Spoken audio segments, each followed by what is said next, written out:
Hey guys, so we're continuing with our Regents Review short answer questions. So let's start with question number 3.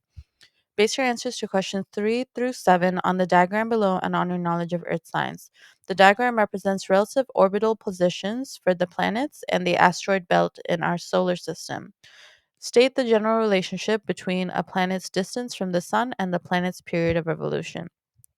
So, acceptable responses include, but are not limited to, the greater a planet's distance from the sun, the longer its period of revolution. If a planet is farther from the sun, it will take longer to revolve. Planets closer to the sun are orbit faster. And you can also say direct relationship. These are some examples. You can have a variation of this as your answer. So, how do you know this? If you go on your reference table, page 15, you can see a column for celestial objects, a column for mean distance from the sun, and a column for period of revolution. Means days and Y means years.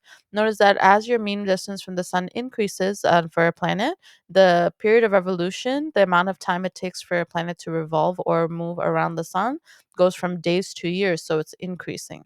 So that's why this is the answer. Number 4, identify one terrestrial planet and one Jovian planet represented in this diagram.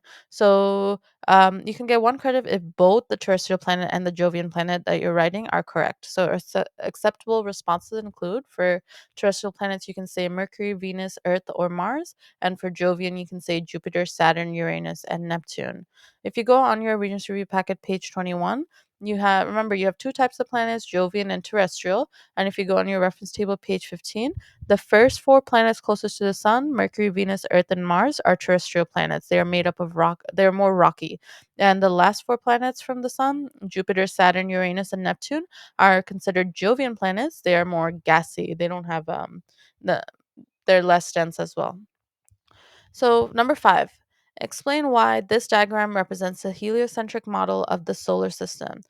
So, you can get one credit if your response is somewhere around the sun is at the center of the solar system, or you can say all solar system objects revolve around the sun. Your answer can be similar to this.